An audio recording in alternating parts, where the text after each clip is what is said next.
existence is naturally egoless.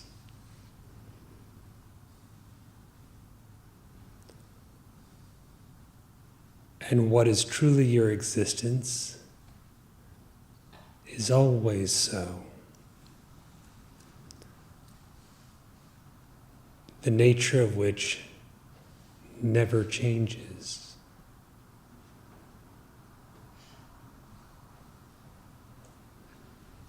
It is absolute.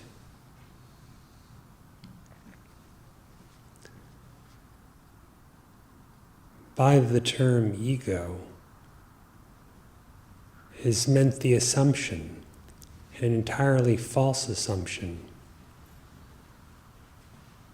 of individuality, some particularization of existence or separation from this absolute existence. Sri Bhagavan said that the egoless state is the real state, the only real state that there is.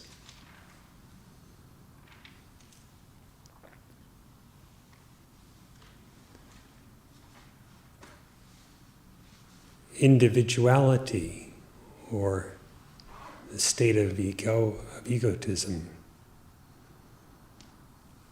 is an illusion and not real at all. Freedom from such illusion is known as liberation, or abidance in the self as the self.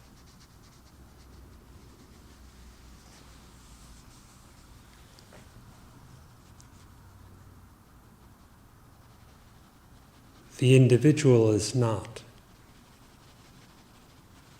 but you exist.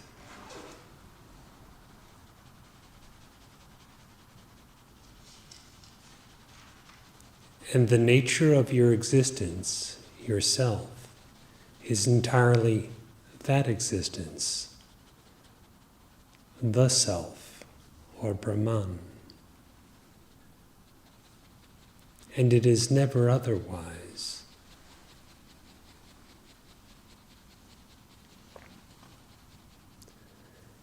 To imagine otherwise is merely ignorance, which too is not apart from this absolute existence, though there is no ignorance inherent in this absolute existence. For how could that which is of the nature of infinite consciousness or supreme knowledge contain ignorance? Or again, how could it be ignorant of itself?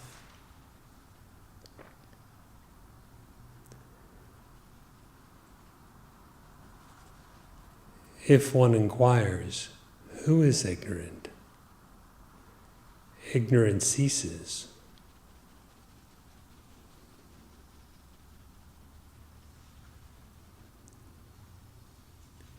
If one inquires, for whom is this illusion?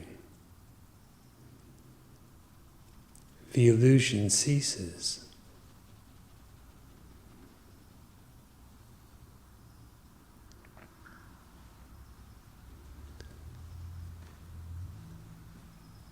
The interior knowledge of the self,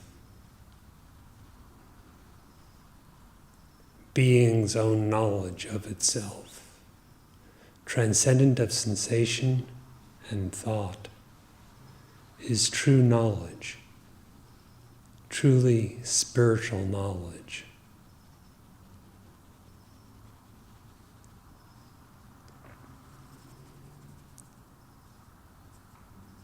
Words and thoughts used to express this knowledge should not be regarded as the knowledge itself. The knowledge itself is of a non-objective character. It is not an it.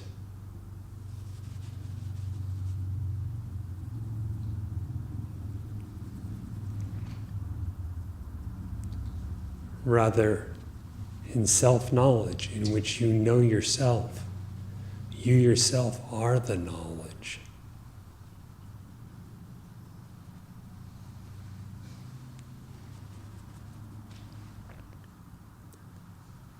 From the position or perspective of an individualized I, embodied and otherwise misidentified, how this can be so is most mysterious.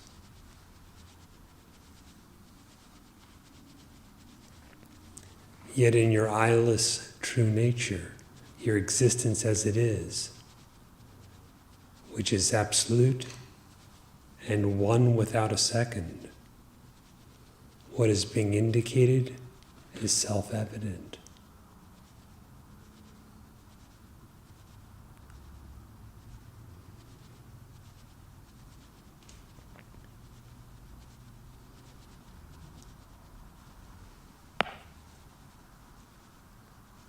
If there is the assumption of being an individual, where is the proof of it?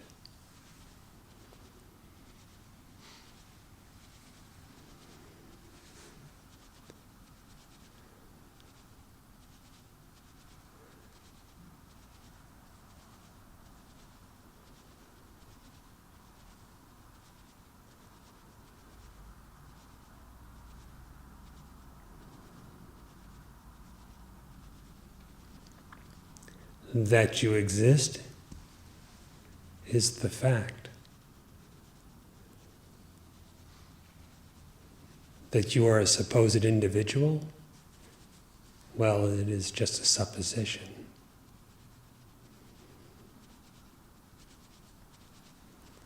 The body is not proof of individuality. After all, whose body is it?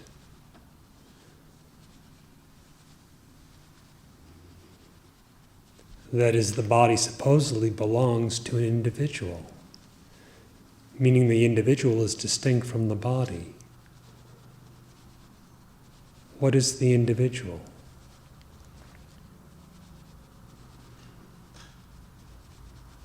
What is your own sense of I, minus the misidentification with the body?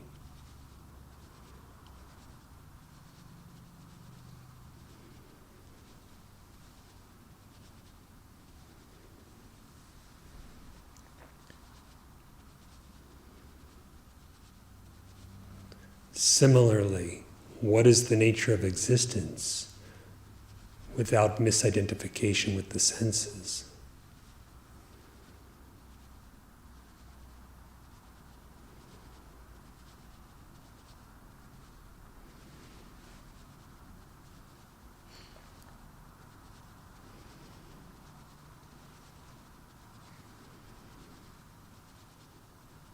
The herd of thoughts that seem to roam about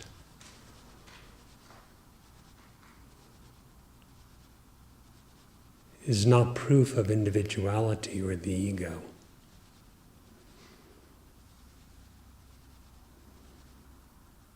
The thoughts seem to belong to someone. One says, my thoughts. The I of that my must be different than the thoughts.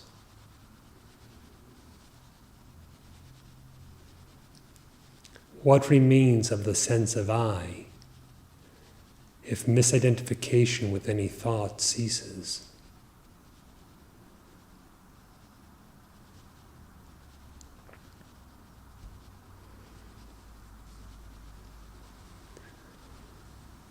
The further inward you proceed in this inquiry,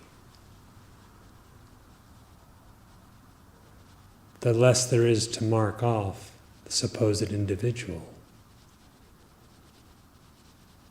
The more the sense of individuality vanishes, or may be said to merge with Brahman. The closer the look at the jiva, the more he turns out to be Shiva, and not a jiva at all.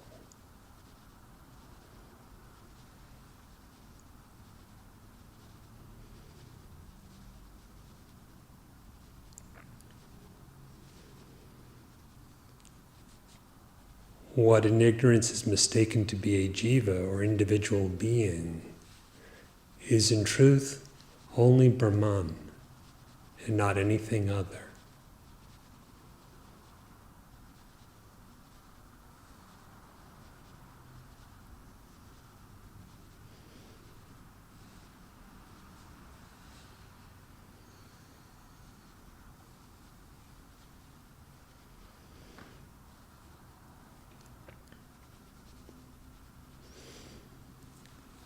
Illusion, delusion, ignorance of any kind, bondage, suffering, the samsara, birth, death, etc.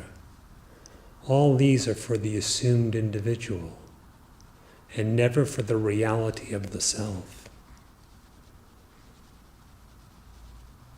Abandon that false assumption of being an individualized existence, and what you truly are, your real being, remains as it naturally is, as it always is.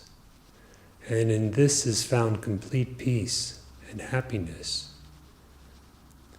freedom from illusion, freedom from bondage, etc.